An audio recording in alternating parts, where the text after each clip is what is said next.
नमस्कार, स्वागत है आपका द ग्राउंड रिपोर्ट में। मैं हूं समीर आत्मज मिश्र। ज्ञानवापी परिसर में अदालत के निर्देश पर चल रहे सर्वेक्षण का सोमवार को आखिरी दिन था और आखिरी दिन ही वो अवशेष मिल गया जिसे पाकर हिंदू पक्ष खुशी से उछल पड़ा और तुरंत कोर्ट पहुंच गया, ये मांग लेकर कि तत्काल उस परिसर को सील किया जाए जहां ये शिवलिंग मिला है। शिवलिंग मिलने का दावा ज्ञानवापी मस्जिद के भीतर उस जगह किया जा रहा है जहां नमाज पढ़ने से पहले वजू किया जाता है और वो एक तालाब जैसा है। अदालत ने उस जगह को सील करने के आदेश दे दिए हैं, लेकिन मस्जिद की इंतजामिया कमेटी ने शिवलिंग मिलने के दावे को खारिज किया है और इस बात पर भी आपत्ति की है कि 17 मई को कोर्ट में रिपोर्ट पेश करने से पहले ही कुछ लोग कैसे कोर्ट पहुंच गए और कोर्ट ने जगह सील करने के आदेश भी दे दिए।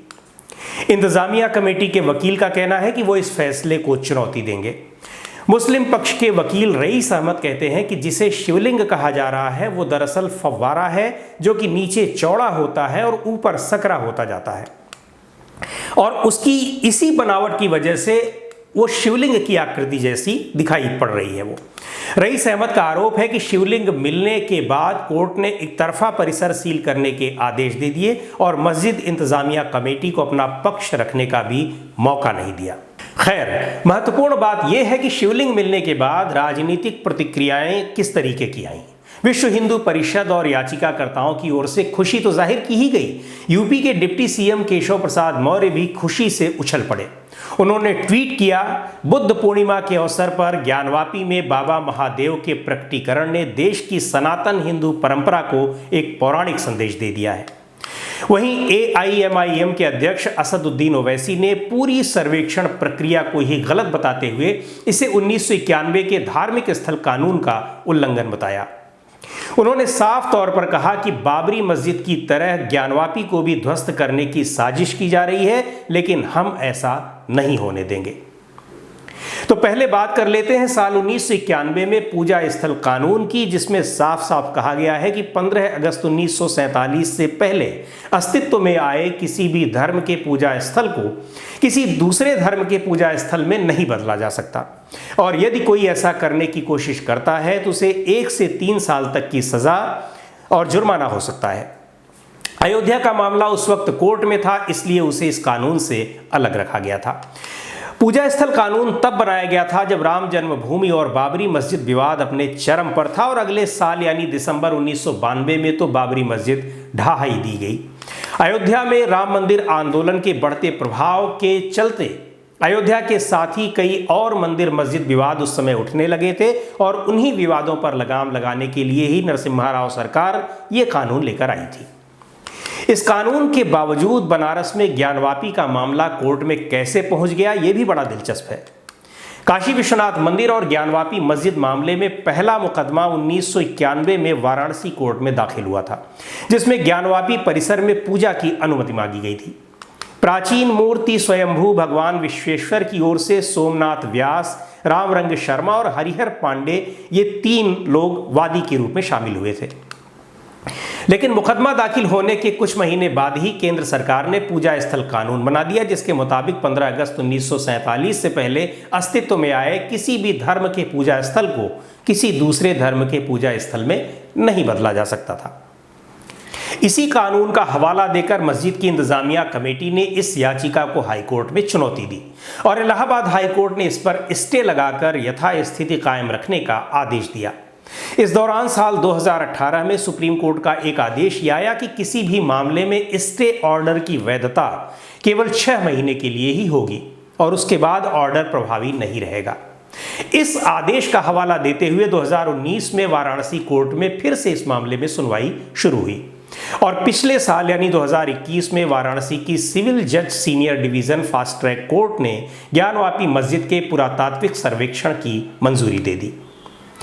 दरअसल कुछ लोगों का कहना है कि ज्ञानवापी मस्जिद को भी बाबरी मस्जिद जैसी शक्ल देने की कोशिश की जा रही है।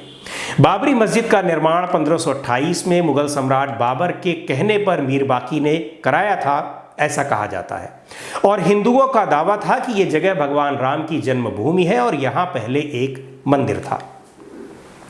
1853 से लेकर 1949 तक यहाँ कई बार विवाद हुए और 1859 में ब्रिटिश प्रशासन ने विवादित जगह के आसपास बाड़ लगा दी।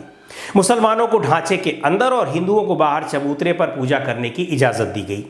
लेकिन असली विवाद तब शुरू हुआ जब 23 दिसंबर 1949 को भगवान राम की मूर्तियां मस्जिद में पाई गईं।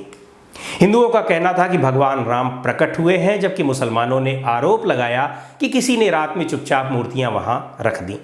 तत्कालीन यूपी सरकार ने मूर्तियां हटाने का आदेश दिया, लेकिन जिला मजिस्ट्रेट के नायर ने दंगों और हिंदुओं की भावनाओं के भड़कने के डर से इस आदेश को पूरा करने में असमर्थता जताई। सरकार ने इसे विवादित ढांचा मानकर ताला लगवा दिया। अगले साल यानी 1950 में फैजाबाद सिविल कोर्ट में 2 अर्जी दाखिल की गई।